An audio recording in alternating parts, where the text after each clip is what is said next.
What's up everyone, welcome to another video. Today I want to go through something that I really struggled with when I started out in the gym. And that's how you can get that weight on the scales to start going up when it feels like no matter what you try, it just won't budge. I remember for the longest time, a few months after I started in the gym, I hit a plateau and I was stuck at around 70 kg and I was honestly stuck there for the best part of a year. I remember at the time I was working a physical job, I was burning so many calories through all the walking and stuff I was doing during the day, and I just always found it impossible to gain any weight. So these are a few tips that I wish I could have given myself back then. To start things off, you have to ask yourself why you're not gaining weight. And the reason that you're not gaining weight or anyone else is not gaining weight is that you're not eating enough, period. Everybody's metabolism is a little bit different. Some people have a much higher metabolism, some people have one that's a lot lower, but at the end of the day, if you eat more, eventually you're going to start gaining weight. Myself, even before I was working that labour intensive job that I mentioned before, I still always had a high metabolism. When I was younger in my school years, I was always very skinny, no real muscle mass. But now years later after starting in the gym, I managed to gain weight thanks to these steps that are coming your way now. Tip 1, and I've only actually started doing this recently, is cook in butter. Now you might think butter's full of fat, isn't that bad? Well, fats aren't actually your enemy if they're healthy fats. All fats have 9 calories per gram, whereas carbohydrates and protein are only 4 calories per gram. So you can see there they're over twice as calorie dense as proteins and carbs are. Grass-fed butter, avocados, egg yolks, they're all full of fat, so you might think they're bad, but they're actually very healthy. Added to that, cooking in butter makes the food taste great. Last few months I've always been having steak and eggs for breakfast, and the butter I cook that in could add in easily an extra 300 calories or so. Same goes for any kind of oil. If you're using enough of it, it's going to get them calories up. It's a very easy way of getting the calories up, and it's not going to fill you up much more.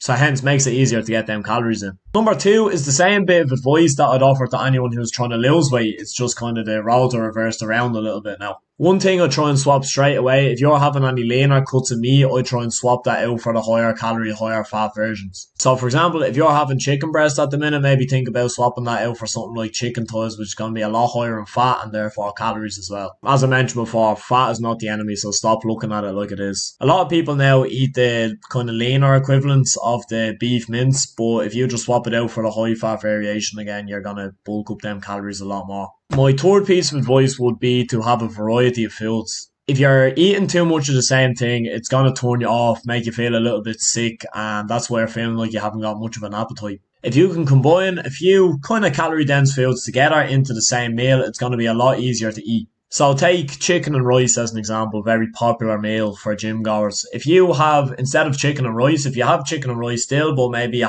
take out a little bit of rice, add in a little bit of pasta, you're mixing two of them together. I know it sounds a little bit weird, but it's not really. So as an example, if you're eating 300 grams of rice, you're probably going to feel sick of it by the end. But let's say you get 150 grams of rice and 150 grams of pasta. I think that's going to go down a lot easier. All you need to think of is people doing them calorie challenges. You've probably seen a few of them 10, 20,000 calorie challenges on YouTube. People, if they're doing a calorie challenge like that, they don't just get 4 Domino's pizzas. They'll get a random mixture of loads of different foods that are high in calories. So obviously you're not going to be eating on that big of a scale, but you can take that concept and apply it to your own nutrition. Don't eat too much of the same thing. Tip number 4 is the best one, I think. Liquid calories are king. You probably don't need me to tell you this, you probably know it already anecdotally, but liquids are a lot less filling than food is. If you drink a smoothie, it's not going to fill you up as more as having your dinner is. I've never personally went very into the high calorie smoothies, but I know there's loads of recipes online. I've tried some of them before and they actually are quite nice depending on the ingredients you put in them.